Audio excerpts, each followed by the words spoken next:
Hey everybody, we're back to AWS On Air. I'm Todd Fortier, Senior Solutions Architect at AWS, where I focus on developing solutions for the AWS Solutions Library. Joining with me, as always, is Aaron, my co-host. Aaron, how you doing? Hey Todd, I'm good. Hey everyone, my name is Aaron Hunter, and we have the EBS team here to talk about IOPS, high IOPS, extreme high IOPS through NVMe. So, Andrew and Andy, I'm so glad we don't have two Andys or two Andrews. But Yep. Very clear. Yeah, thanks for having us on. Andrew Boyer. I'm a product manager on the EBS team. Super excited to share what we released earlier this week. Yeah, well, I'm Andy Ward. I'm a specialist solutions architect focusing on Microsoft workloads here at AWS, and I'm going to be showing you how to actually configure these things to work with Windows servers. Very cool. So, Andy, where are you coming from?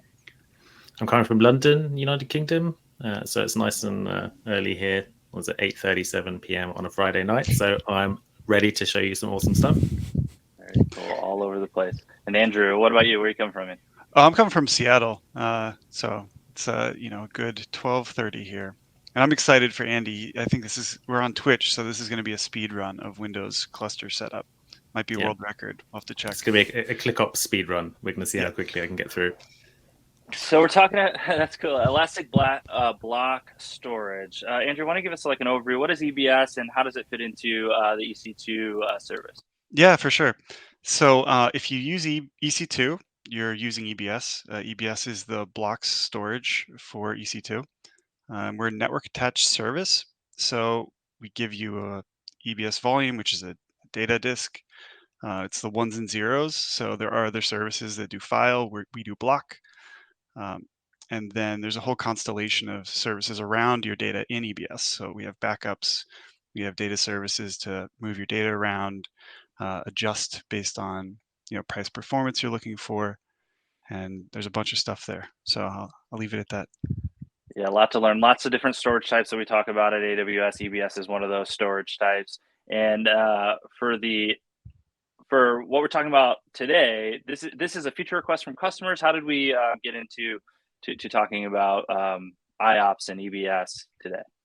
Yeah, well, so we launched on the 18th. That was Monday.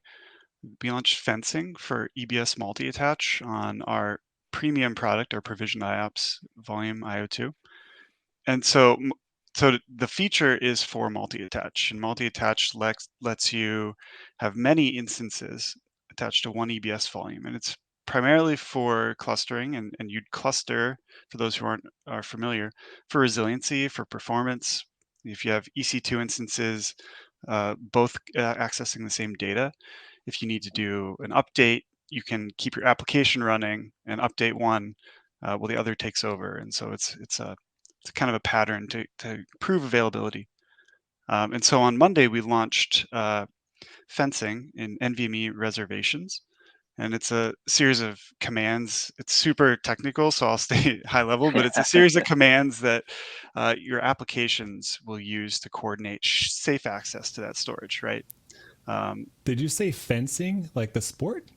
Fencing, fencing is right, or fencing like, if you have cattle. Like a perimeter. Perimeter. Perimeter, like gating almost. Okay. Yeah, I like fencing though. Let's go with that. Fencing.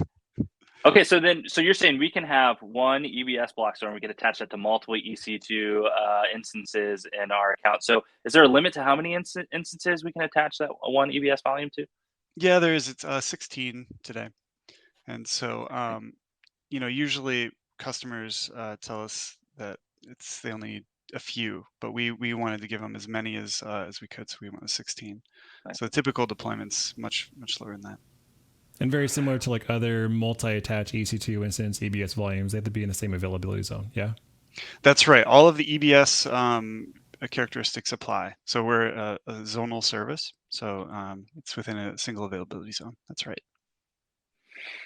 And I imagine fairly straightforward to do in the console. I imagine that's what Andy's going to show us. We have a demo today, Andy. You've got that ready to roll. How about we pull that up and let's see it in action? Wait, demo? Oh my gosh, that's like my wake word. Okay, so I have an Echo device over here, and it has a wake word.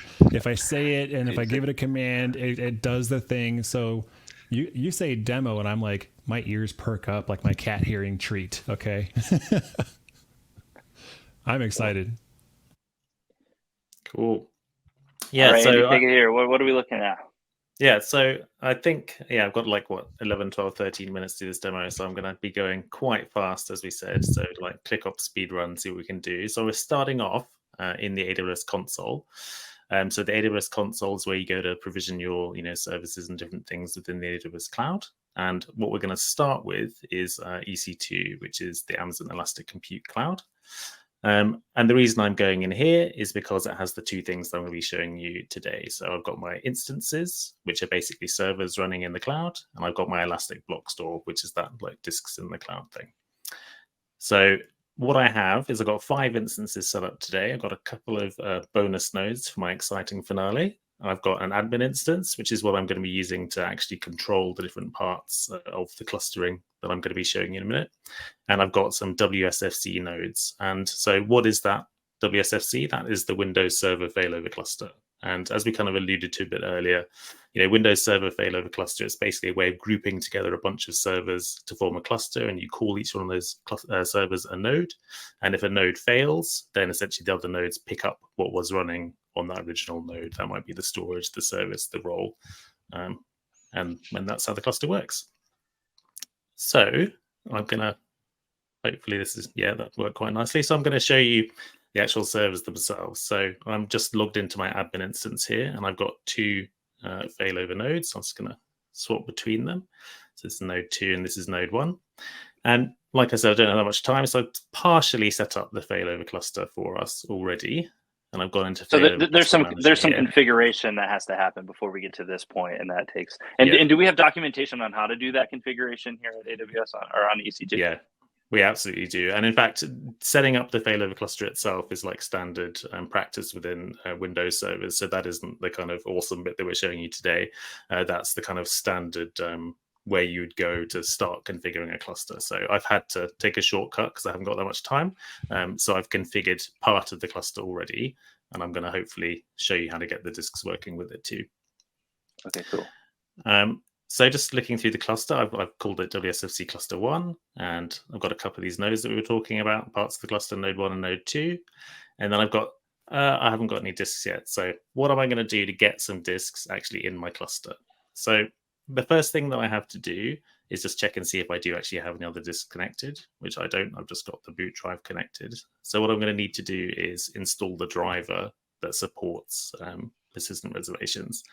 So I brought up some PowerShell here. This is scripting. It might look a bit disturbing and scary, but actually these are just literally copy pasted out of our documentation. So you'd go straight onto the AWS documentation, look up NVMe NVMe reservations, and you'll find these scripts right there in our documentation.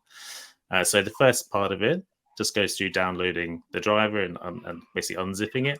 And the second part of it goes into actually trying to install the driver and enabling the persistent reservations, which is that flag that we've just released. And to that point, we were talking about persistent reservations earlier about, what they mean and how they're like hyper technical and stuff. And I like to think of them, we said it's a way of fencing off storage and making sure that, you're reserving access for a particular server. But I like to think of it like when I'm talking to my kids. I've got 2 kids, 2 boys.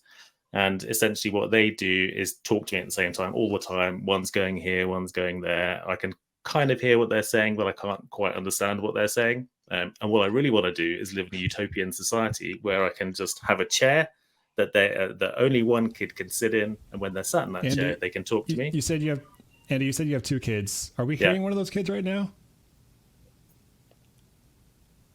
I think I heard some kids. Maybe it's my sensitive headphones. You might have done.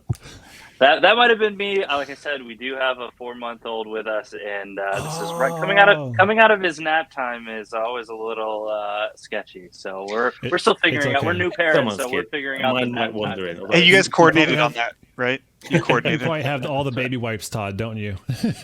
Yeah, dude, it takes a lot of baby wipes to deal with this kid. That's for sure. Okay, Andy, sorry to interrupt you here. So we're looking at installing. What we're trying to do, just to bring everybody back, we're trying to install a driver to support this new feature. So is that right? Yeah, and it supports the persistent the NVMe reservations, which is what we're talking about here. That allows one server to get that full access to the storage whenever it needs it without corruption. So you just run through these scripts and install it. If in the future, if you're setting up a new server on AWS, the driver will actually already be installed for you, and at that point you just need to set a registry key. But again, that is just straight copy pasted from the documentation, so you don't need to worry about writing these scripts yourself. So up the disks, I've got to go back into the console. And so here we are in the console, and I'm going to go to my Elastic Block Store section, which is where I've got my data disks, and you can see a tantalizing glimpse of these bonus nodes that I've already got configured here. But I'm going to ignore those for now. I'm going to set up a new volume. So you those mentioned are all volumes that are already running, right? And yeah, now you're going to create a brand new one. Okay. Exactly. Yes, yeah, so I've got boot volumes for my various different servers and my secret bonus disks that are super secretly shown on the screen right now. And I'm going to click Create Volume. And I have to make sure it's an IO2 volume. And I'm just going to leave it at default there in terms of IOPS and so on. I'm going to click Enable Multi-Attach, and then I'll click Create Volume. And that's going to create the volume with multi-attach enabled. I'm actually going to set up a second one as well, just so I can demonstrate what's going on. IO, that's input output optimized EBS. Is that what the IO indicates?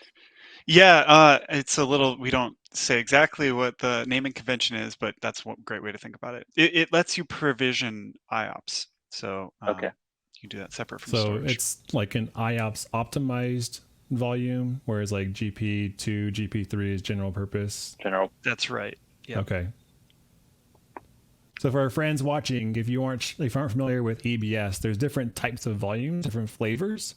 You definitely want to choose one that's right for your workload. And if you aren't sure, you can start with GP2, GP3, probably GP3, and then eventually graduate over to IO2, which is what Andy's demonstrating here. Yeah, that's exactly right. So I've created two of these volumes with multi-attach enabled, but I've actually got to attach them to something now. Otherwise, it's not going to do me any good. So I've ticked the volume that I want to attach. I'm going to Actions and Attach Volume. And I need to attach it to the nodes. So I'm going to just zip through this quickly. So I'm picking WSFC node 2. That's one of my failover cluster nodes. I'm going to do the same with the second disk. And then I'm going to go and attach them to node 1 as well. Here we go. So what's happening with this attachment process? There's like different things happening behind the scenes. It's not just like a magic click ops, is it? In what sense? Like, so you said, hey, I'm going to create this brand new volume. You created it, and then you're going to attach it to the instance. And then does it just automatically like a magnet right back onto the volume? Or is there something special, like some kind of status that's happening behind the scenes that maybe our viewers should be aware of in case there's something for them to troubleshoot? Yeah, so essentially we're just choosing which one of the instances we want to attach it to. And I think because I was in the middle of talking to you earlier, I actually ended up not making the second one multi-attached, so it's only attaching to one thing. So I'm going to go through and try and set up another one, which is actually multi-attached. We'll make a different size. I'll make sure this is actually a really good exercise because a lot of our viewers have probably done this before. Like I've made mistakes, and this is the best way to learn. So you're showing people the first time how to do it. Hey, everyone, pay really close attention the second time Andy does it because this is the right way. Make sure you actually tick that box that says multi-touch. It's quite helpful when you're creating. Yeah, very key to tick very key to click the box that says. Yeah. Oh well. So Andy, I did it correctly. I've heard this you time. say it a couple of times around timing. I did get confirmation from our producer behind the scenes that we have some more time. So if you want to go a little bit over, don't feel like you have to like crunch it and rush. Oh, I'm pumped for the bonus. Well, I saw bonus nodes. I'm like, I want to see what that's about. Well, you will see. You will see. All right, let's do it.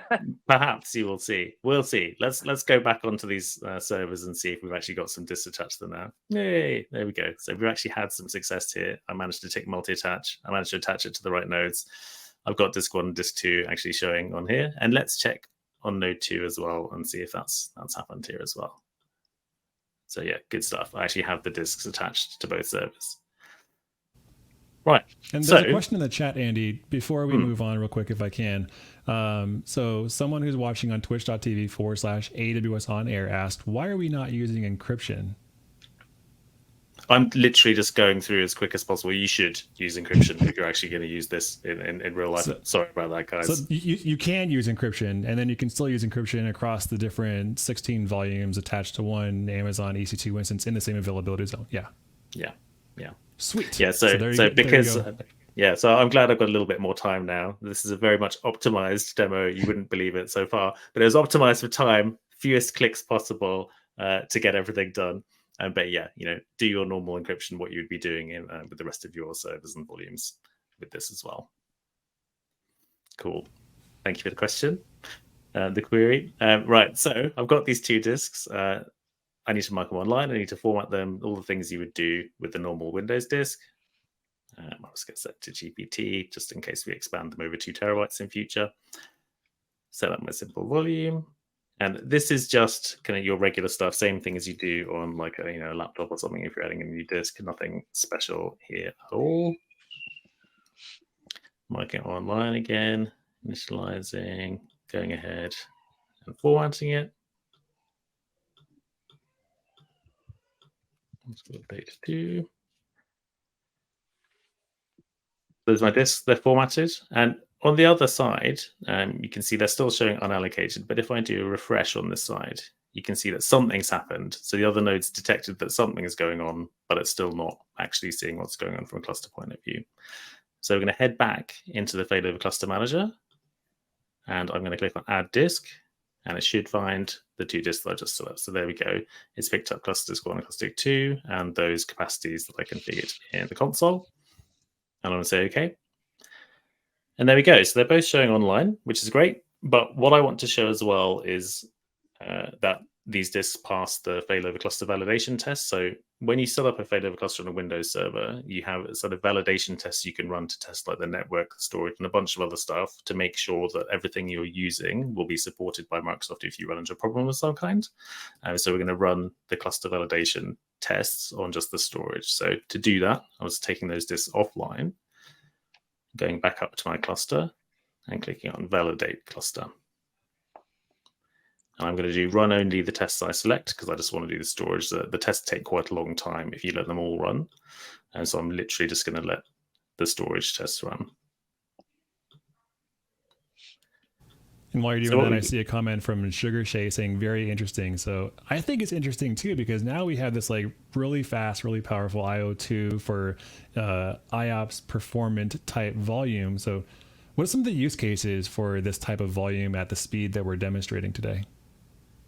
Yeah, so Andrew, do you have want to mention some of those? Or well, I think, the use case like we mentioned earlier is for higher availability for your application from planned or unplanned issues. So if you want to do patching, you can keep your app online while you patch one instance. And I don't want to ruin the bonus here. So I think Andy's going to introduce something to cover it. So I'll leave it at that. Okay. Yeah, I was going to show you this little thing that's happening right now, which is just something I like to call it the dance of the disks when you see the disks being validated. So it's validating simultaneous failover, and you see them going live and disappearing and coming back online and going offline constantly across the 2 nodes while that's happening. And that's how you can see that the validation is basically testing that the drives can be taken online, offline across the cluster, and that you see that going reserved, then coming back online again. And it's basically doing that simultaneous failover. Yeah. Yeah, I see a comment billion times on Twitch over here again. Skyheart AWS says, "Dance to the discs, love it." Yeah. I can hear the music behind the scenes already. Yeah. I won't give you hold music for it, but yeah, you can see the disappearing in File Explorer as well as they go through. And there we go. I'd like to come back to one thing that Andrew mentioned. So without going into like the nitty gritty details, Andrew, you mentioned planned or unplanned issues. Now, can you quickly clarify the difference between a planned or unplanned issue for our viewers here? Because we're talking about having multiple disks in some kind of an array for disaster recovery. So unplanned means like a disaster, but what's planned? Yeah, unplanned. So planned would be patching, right? Like if you're running any Windows server, there's going to be routine patching or updates, and so this will help you update one server while another one takes over, and then there's no loss of application availability. And so you said disaster recovery, which usually when we think of disaster recovery, it's across AZs or across regions. So EBS is a single availability zone. So here, this will help within an availability zone improve the availability of the application. Does that make sense? Yeah, because we're thinking within one availability zone for this situation because it's all bound to the single AZ.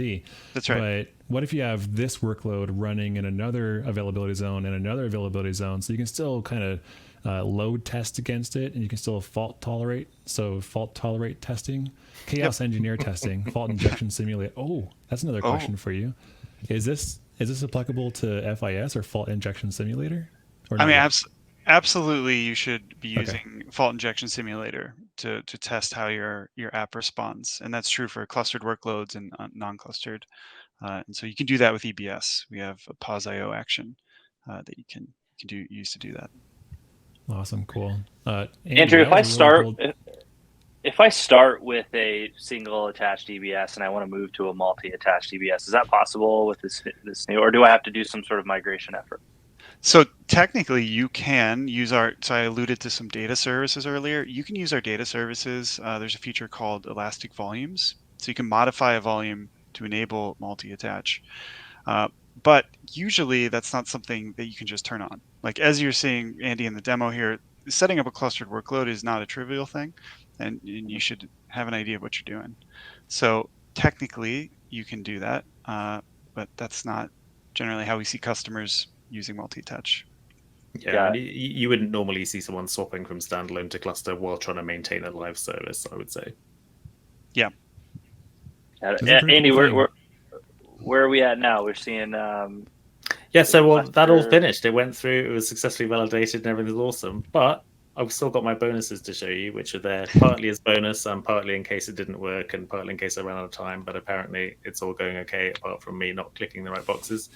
So if we go back to the bonus area, maybe I can open these loads. I've got a suitable workload here, so SQL Server cluster configured already with cluster volumes configured. So if you look at the disks here, this is a much more standard setup. So I didn't go into the details around this when I was configuring my random bunch of servers over here as a cluster, but in a normal Windows Server failover cluster that is using shared storage in the center of it, you would have a disk witness, and that disk witness is part of the cluster itself that helps the cluster know which node is actually live and helps resolve a few different issues around that. And then you've got your actual SQL Server specific volumes here, so SQL Server data volume and SQL Server logs volume. And I just wanted to show how it works when it does a failover. So this is one of those like blink and you've missed it situations. So when you do a failover of SQL Server in a failover cluster, what it does is it basically stops the SQL Server service on one node, swaps the disks around, moves some network names around, and then turns the SQL Server service on the second node. But the disk part is super, really, really fast. So we're just let us know before you do it, Andy, so we don't blink. Here, don't blink. Okay. Did you see it? I'm all the way up. Did you see it? I think I blinked. Did you miss it? I blinked. I'll try again. Just wait for it to come online. So the disks moved pretty much instantly, and then the SQL Server itself is just coming online. There we go. I'll move it back. So just keep your eyes on here. Okay, got it. For me, as a Friday evening activity, this is incredibly exciting. Let's do it. There we go. Online. Seriously, do you see it? Do you see that time? It's like as fast as a hummingbird wing almost. Yeah, geez. This speaks to why you'd use clustering, right? If there's something with the instance, that's how quickly your app will recover. So it's really cool because it seems like this is a way for them to, like, for our customers to automatically restore or recover from impaired instances, helping them save time because that was really fast. And also imagine this is going to help reduce redundant storage and licensing costs too.